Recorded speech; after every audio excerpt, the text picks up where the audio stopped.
नमस्कार। पारस यात्रा ब्लॉग में आपका स्वागत है। आज हम जा रहे हैं भगवान कृष्ण की नगरी द्वारिका और नागेश्वर ज्योतिर्लिंग दर्शन के लिए। द्वारिका, ये है द्वारिका। द्वारिका जाने के लिए आपको भारत के किसी भी कोने से डायरेक्ट ट्रेन की सुविधा उपलब्ध है। अगर आपके शहर से नहीं है तो आपको अहमदाबाद आना पड़ेगा। अहमदाबाद से बहुत सारी फ्रीक्वेंसी है द्वारिका जाने के लिए। द्वारिका स्टेशन पहुंचने के बाद आपको बाहर आ जाना है। वहां से ऑटो रिक्शा और लोकल ट्रांसपोर्टेशन बहुत बढ़िया मिल जाता है। वहां से आपको प्रमुख एक जगह है तीन बत्ती चौक। वहां के लिए आपको रिक्शा या ऑटो रिक्शा कुछ भी ले लेना है और कैसे भी आपको तीन तीन बत्ती चौक पहुंचना है, क्योंकि वो वॉकिंग डिस्टेंस है गोमती जी और द्वारकाधीश मंदिर के लिए। और वहाँ पे बहुत अच्छे होटल है, खाने पीने की और रहने की बहुत अच्छी सुविधा मिल जाती है। इसलिए नजीक सबसे नजीक स्थल यही है जो तीन बत्ती चौक। आपको तीन बत्ती चौक पहुंचना है। तीन बत्ती चौक पहुंचने के बाद हमने होटल लिया और होटल में वहाँ फ्रेश होने के लिए तैयार हो गए और एक दो घंटे वहाँ आराम किया। बाद में यहाँ से हम साइट सीइंग के लिए निकले थे, क्योंकि यहाँ पे दोपहर को 4-5 बजे तक सब मंदिरें बंद रहते हैं।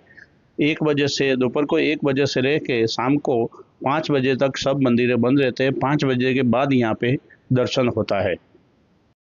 द्वारिका के बारे में कहा जाता है कि ये 10,000 साल पुराना शहर है।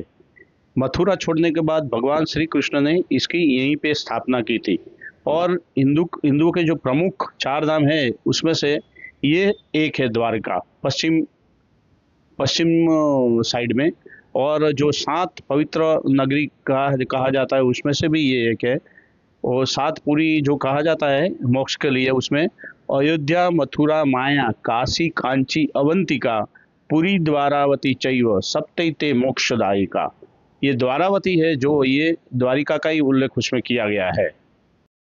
अब साइड सीट में ये सब हम पहले पहुंचे थे। ये सनसेट पॉइंट है जहाँ पे भगवान ये रामानुजाचार्य की बहुत बड़ी प्रतिमा लगाई हुई है और बैठने के लिए बहुत अच्छी व्यवस्था की गई है।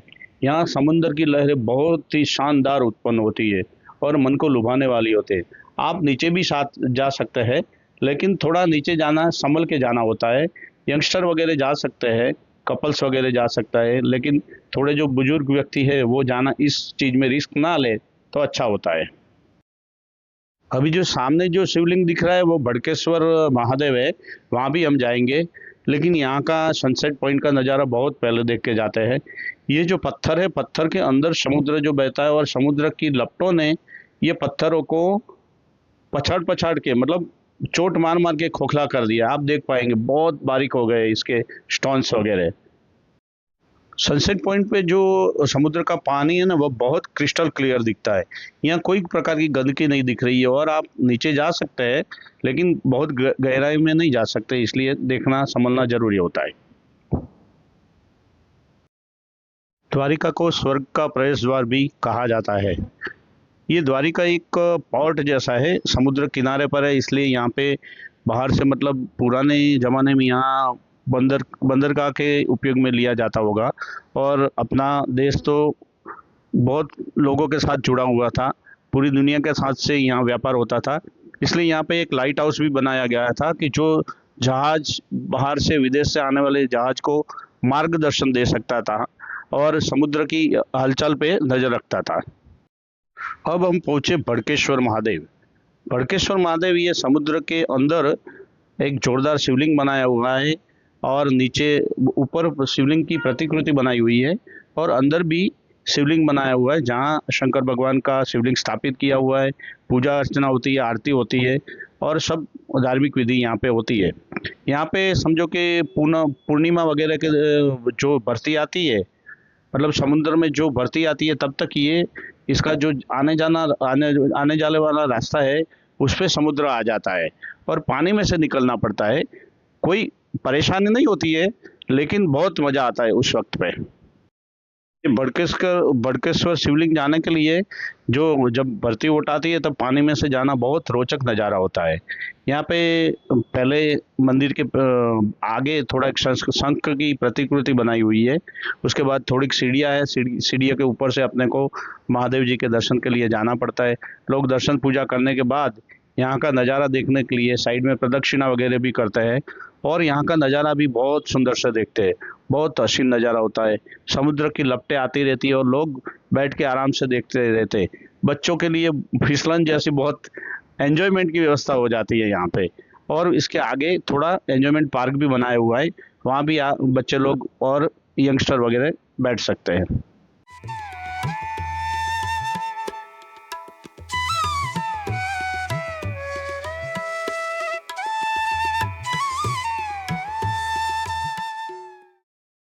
ये जो सामने दिख रहा है अभी, वो द्वारिका का लाइट हाउस है, जो जहाज़ों को रास्ता दिखाने के लिए होता था। इसके बाद हम जाएंगे गीता मंदिर। यहाँ से नज़दीक ही है गीता मंदिर, जहाँ श्री कृष्ण भगवान और अर्जुन का विषाद युग का प्रतिमा रखा हुआ है, जिसमें अर्जुन को कृष्ण भगवान जो भगवत गीता सुनाते हैं, वो यहाँ पे मूर्ति बनाई हुई है। और यहाँ पे जो दीवारें है गीता मंदिर की, उन सब दीवारों पे गीता जी के अध्याय और श्लोक लिखा हुआ है, जिससे अपने वहाँ पढ़ के देख सकते हैं। जो जानना चाहे या पढ़ सकता है वो पढ़ सकता है।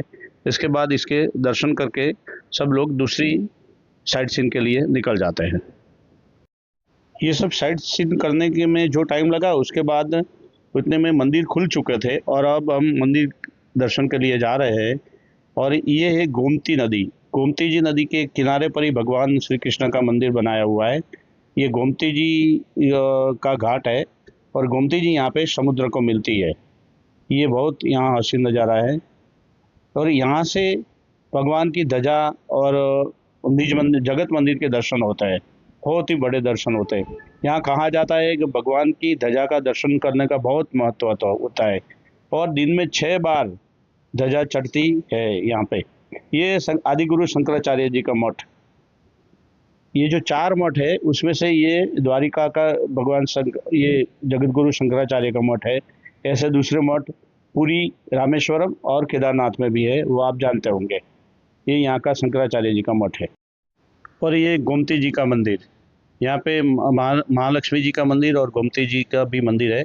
शाम को यहाँ पे गोमती जी नदी की पूजा होती है और यहाँ पे लोग दर्शन करके बाद में 56 सीढ़ी की ओर जाते हैं, जो कृष्ण भगवान का मेन स्वर्ग का प्रवेश द्वार है, उसके लिए। यहाँ विष्णु जी के महाअवतार कल्कि का भी प्रतिकृति रखा हुआ है।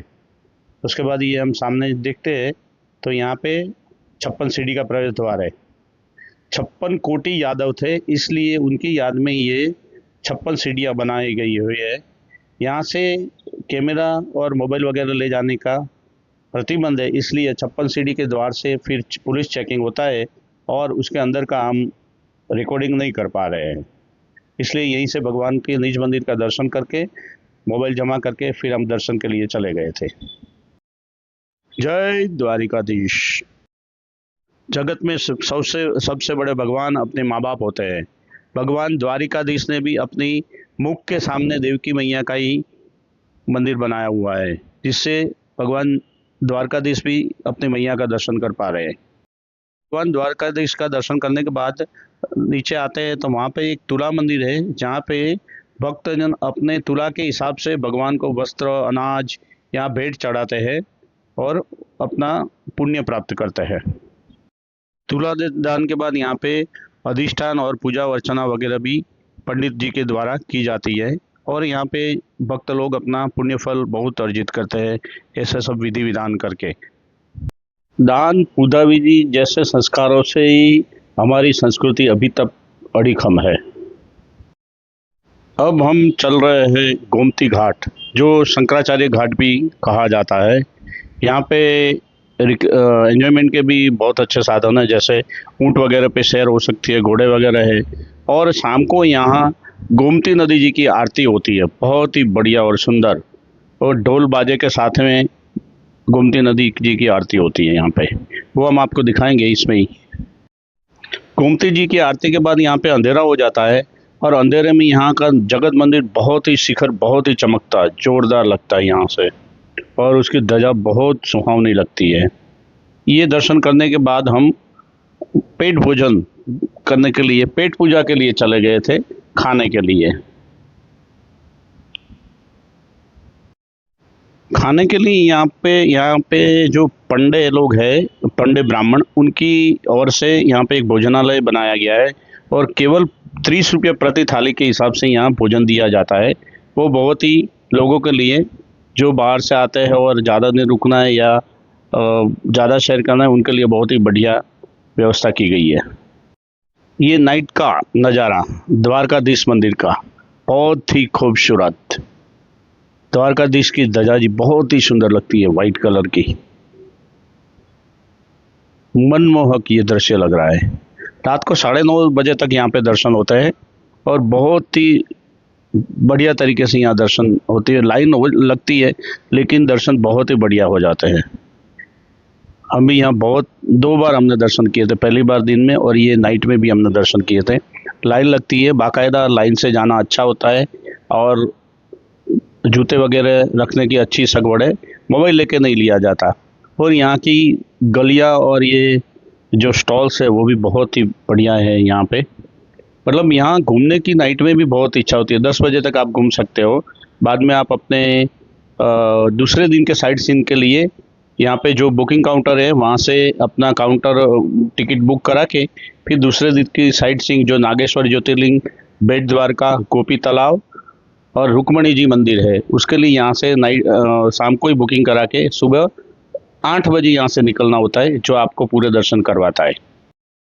हे द्वारिका नगरी बावन बजारो, भूला पड़ा था जोई नवो नजारो। माळीना हाटे जोयो झंखो ने डमरू, वार लागी थी अमने उठावता नजरू। जन्म लो तो झूठो दो तारा कान, राधा रानी जोवे रंगीला कान। बहुत ही शानदार खूबसूरत गलियां द्वारिका नगरी की। आप यहाँ पे खाने के लिए भी और खरीदने के लिए भी बहुत ही एंजॉय कर सकते हैं। खाना और खरीदना दोनों चीज़ और दर्शन यहाँ के द्वारिका नगरी का बहुत प्रख्यात है, क्योंकि ये राजाधिराज द्वारिकाधीश श्री कृष्ण की नगरी है। ये सोने की नगरी थी तो अभी भी उसका कुछ मूल्य तो रहेगा ही।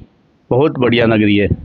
अब ये नाइट लाइफ एंजॉय करके फिर हम लोग अपने होटल पे चलते हैं और बाद में सुबह जल्दी रवाना होना पड़ेगा दूसरे ज्योतिर्लिंग, नागेश्वर ज्योतिर्लिंग दर्शन के लिए। और अपने द्वारकाधीश का रेसिडेंट जहाँ पे भगवान श्री कृष्ण रहते थे, ये उनकी राजधानी थी। यहाँ पे भगवान श्री कृष्ण का ऑफिस था और उनका घर बेट द्वारका में था। बेट द्वारका के लिए हम अभी मटुकी चौक पहुँचे हैं। कल हमने नाइट में जहाँ टिकट लिया था ये मटुकी चौक है। यहाँ से बेट द्वारका के लिए और ज्योतिर्लिंग के लिए हम बस में बैठेंगे। ये पार्किंग एरिया है और मटुकी चौक थोड़ा वॉकिंग डिस्टेंस ही है, 500 मीटर जितना पड़ता है और द्वारकाधीश जी मंदिर से लेके 1 किलोमीटर जितना ही पड़ता है। यहाँ पे सब बसें खड़ी रहती है और यात्रियों के लिए 150 ओनली 150 रुपये में ये 4 तीर्थ से दर्शन करवाती है। बेट द्वारका जी, ज्योतिर्लिंग और रुक्मणी जी मंदिर, गोपी तालाब, ये सब यहाँ से निकलना होता है। और सुबह 8 बजे निकल जाती है और दोपहर को 2 बजे 2 शिफ्ट में ये काम करती है बसें। दोपहर को जो यात्री निकलना चाहते हैं वो 1:30 बजे निकलते हैं और शाम को 6 बजे वापस आ जाते हैं। और सुबह जो 8 बजे निकलते हैं वो लोग 1:30 बजे तक वापस आ जाते हैं। लेकिन इसके लिए आपको हिदायत है कि ये कल नाइट में ही बुकिंग कर लीजिए। यहाँ करंट बुकिंग नहीं होता है क्योंकि यात्री फुल पैक चलते हैं और ये यात्री जितने कल नाइट में बुकिंग होते हैं इतने ही लेके जा सकते हैं। यहाँ बैंक ATM भी है तो आप यहाँ से कैश कैरी भी कर सकते हैं अगर आपकी यात्रा में चाहिए तो, क्योंकि वहाँ कहीं आपको कार्ड वगैरह नहीं चलता है, ऑनलाइन नहीं होगा, इसलिए आपको कैश ही लेके यहाँ से रवाना होगा। क्योंकि वो छोटे छोटे हाथ और छोटे छोटे प्लेस है जहाँ ऐसे स्मार्ट कार्ड और डिजिटल करेंसी यूज़ नहीं होती है। तो आप लोग यहीं से कैश कैरी करके एंजॉय कीजिए। अब हमारी यात्रा में हम सबसे पहले पहुँचे थे रुक्मणी जी मंदिर। रुक्मणी जी मंदिर द्वारिका से 2 किलोमीटर बाहर की साइड है। वहाँ का आपको मैं वर्णन करूँगा और उसका इतिहास बताता हूँ आपको। भगवान श्री कृष्ण और रुक्मणी जी की शादी हुई उसके बाद में उनके गुरु थे दुर्वासा ऋषि। दुर्वासा मुनि को उन्होंने अपने घर पे भोजन का न्योता दिया। दुर्वासा जी बोले कि मैं आपके रथ में घोड़े से नहीं आऊँगा, अगर घोड़े की जगह आप मुझे खींच रहे हैं तो मैं आ सकता हूँ। श्री कृष्ण भगवान और रुक्मणी जी ने ये तय किया कि घोड़े की जगह वो लगे, और घोड़े दुर्वासा मुनि को रथ में बिठा के वो लोग खींच के द्वारिका नगरी ले आ रहे थे। यहाँ से 50 किलोमीटर दूर था। बीच में द्वारिका नगरी आने लगी, तब तक रुक्मणी जी को प्यास लगी। रुक्मणी जी ने कृष्ण जी को बोला कि आप मुझे प्यास लगी, आप मुझे पानी पिला दो। श्री कृष्ण भगवान ने अंगूठा धरती में दबाया और वहाँ से गंगा जी को उत्पन्न किया और रुक्मणी जी को पानी पिलाया। ये देखा और उस वक्त उन्होंने दुर्वासा ऋषि को भूल गए। दुर्वासा जी ये देख के क्रोधित हो गए कि भाई पहले जल गुरु को पिलाना चाहिए, आपने रुक्मणी जी को पहले पिलाया, पहले मुझे पिलाना था। ऐसा करके क्रोधित हो गए। उन्होंने श्राप दिया कि 12 वर्ष तक रुक्मणी जी और श्री कृष्ण जी का वियोग रहेगा, और द्वारिका मोक्ष नगरी होते हुए भी यहाँ पे पानी नहीं मिलेगा। अभी भी आज भी पानी यहाँ का द्वारिका का खारा है, पानी बाहर से लाना पड़ता है, और बाहर का पानी यहाँ यूज़ होता है हमेशा।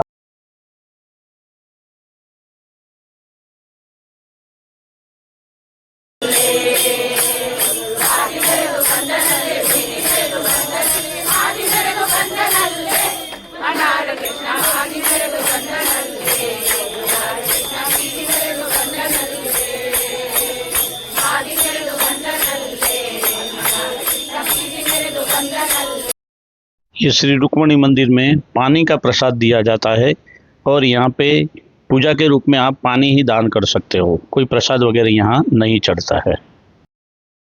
रुक्मणी जी मंदिर के दर्शन करने के बाद हम पहुँचे भारत के 9वें ज्योतिर्लिंग नागेश्वर ज्योतिर्लिंग के दर्शन के लिए। नागेश्वर भगवान के तीर्थ में यहाँ 40 फुट बड़ी भगवान महादेव की, शंकर भगवान की बहुत आलीशान मूर्ति बनाई गई है, जो लगभग 2-2.5 किलोमीटर दूर से ही दिखाई देती है। उसके बाद में हमको एंट्री लेके कतार में भगवान महादेव के ज्योतिर्लिंग दर्शन के लिए कतार में होके दर्शन के लिए जाना पड़ता है। आपको बता दूं कि ये जगह यहाँ पे शिवलिंग के साथ में नाग नागिन के जोड़े की पूजा होती है। ये ज्योतिर्लिंग में नाग नागिन का जोड़ा पूजा होती है, और यहाँ पूजा के अंदर नाग नागिन के चांदी की मूर्ति भी रखी जाती है। यहाँ चांदी की तख्ती में लिखा हुआ है 12 ज्योतिर्लिंग दारू का वन नागेश्वर ज्योतिर्लिंग। भगवान महादेव का आलीशान महल जैसा मंदिर बनाया हुआ है, बहुत ही सुंदर और चमकीला ये मंदिर दिख रहा है, आप देखिए। और बहुत ही शांतिपूर्ण ढंग से लोग कतार में इसके दर्शन कर रहे हैं, और चांदी का नीचे शिवलिंग दिख रहा है, और चांदी के नाग नागिन उसके छत्र में दिख रहे हैं। यहाँ के पीठाधीश्वर भी यहाँ बैठे हुए हैं, उनका भी दर्शन का लोग लाभ लेते हैं। और यहाँ पे जलाभिषेक करने की अनुमति है, आप टोकन चार्ज दे के यहाँ से जलाभिषेक और बिलीपत्र चढ़ा सकते हैं।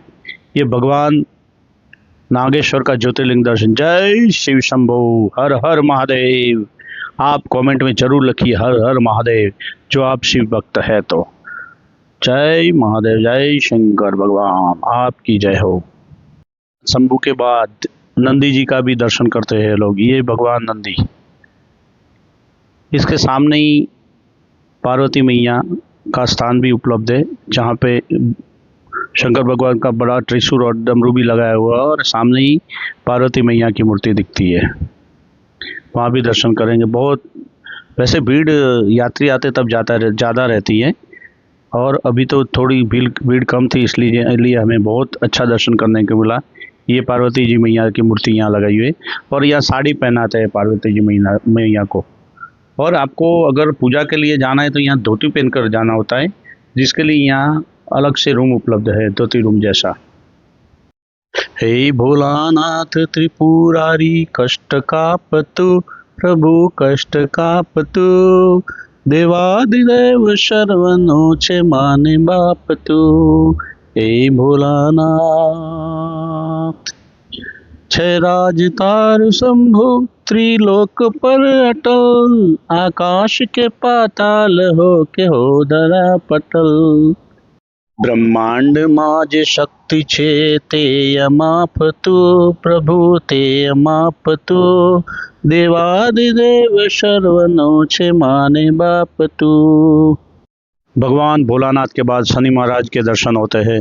नीलांजनम समाभासम रविपुत्रम यमाग्रजम छाया मार्तंड संभूतम त्वम नमामि शनैश्वरम। जय शनिदेव महाराज, आपकी जय हो। शनि महाराज की प्रदक्षिणा के बाद यहाँ एक अखंड धुना है, जो अलग धुना है, जो 24 घंटे चलता रहता है और इनकी भी लोग प्रदक्षिणा करके यहाँ के पुण्य फल प्राप्ति करते हैं और यहाँ की बबूत लगाते हैं। बबूत लगाने के बाद अपने को धन्य महसूस करते हैं। हमने भगवान नागेश्वर के दर्शन की है। गुजरात में 2 ज्योतिर्लिंग है। प्रथम ज्योतिर्लिंग सोमनाथ और ये 9वां ज्योतिर्लिंग नागेश्वर दारुकावन।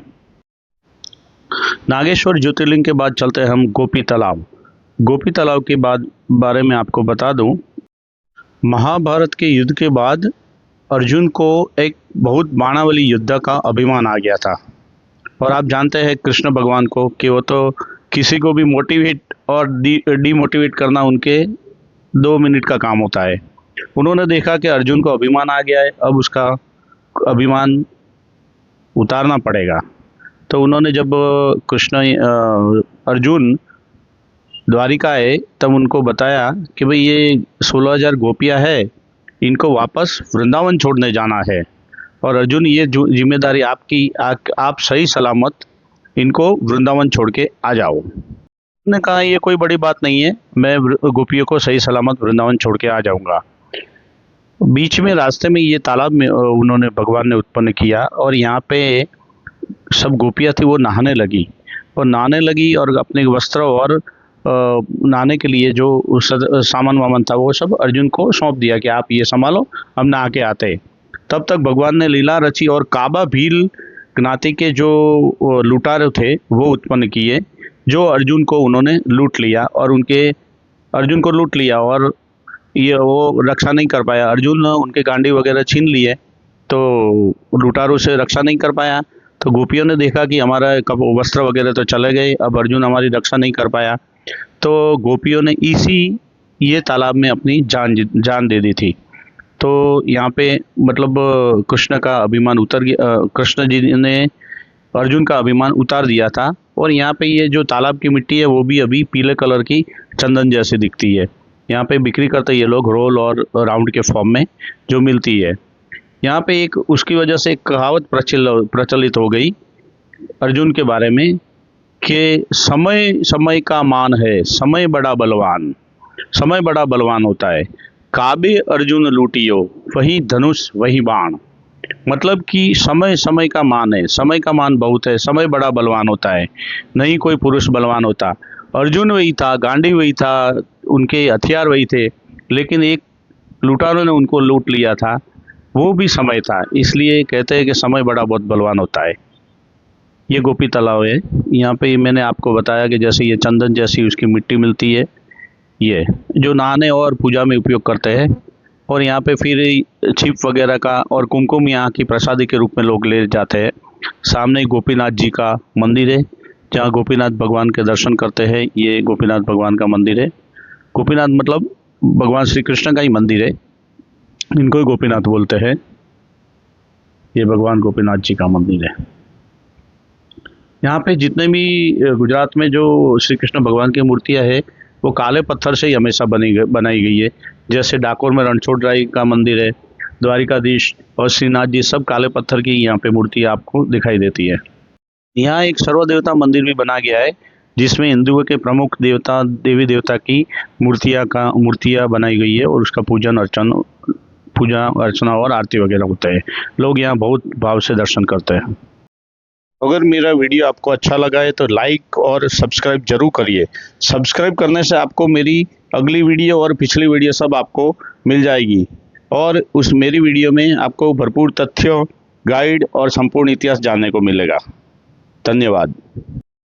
अब हम चलेंगे भगवान श्री कृष्ण के घर, मतलब उनके रेसिडेंस, सोने की लंका, बेट द्वारका, जहाँ पे भगवान सुदामा जी भगवान के लिए भेंट लेकर गए थे।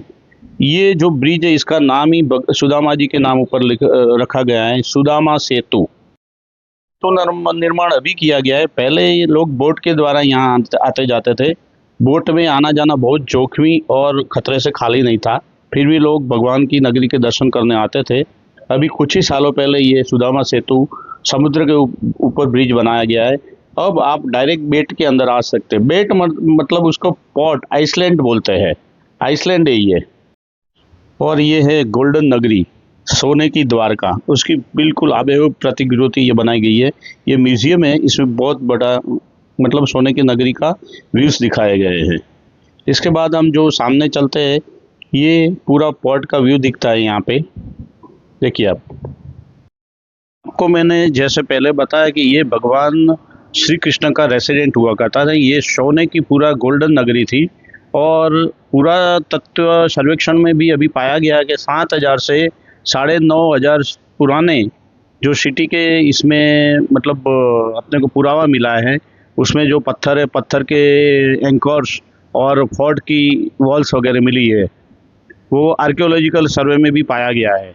मतलब कि ये सोने की लंका कोई फालतू कहानी नहीं है, लेकिन पूरा मतलब ठोस मजबूत पुरावा है। और ये भगवान श्री कृष्ण का रेसिडेंट का एरिया है।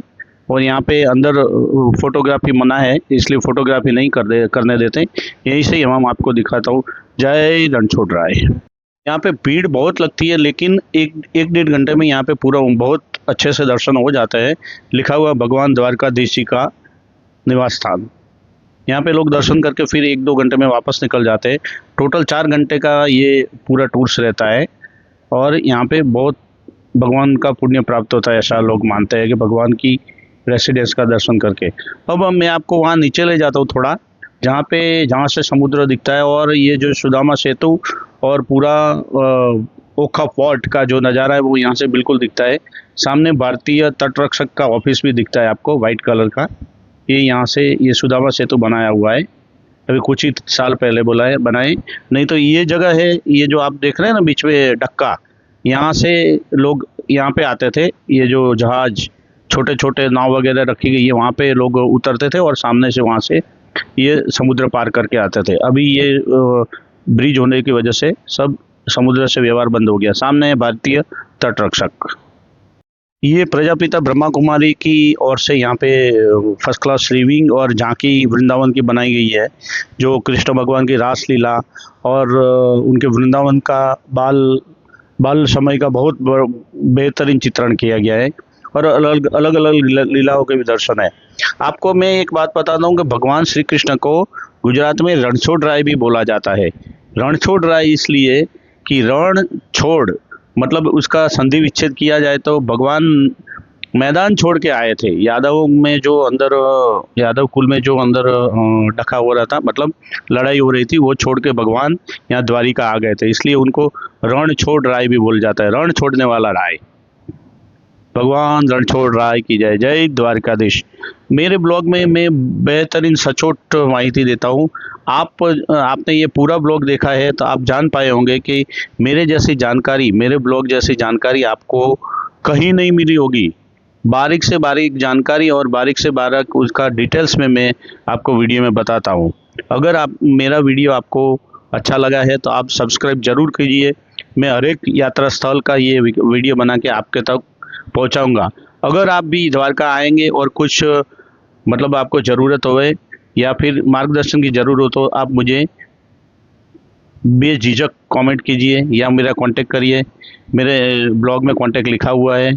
मैं आपको मेरे बनती हुई ज़रूर मदद करूंगा और मैं उसके लिए आपका आभारी रहूंगा कि आपने मेरे से सेवा ली। धन्यवाद। जय श्री कृष्ण।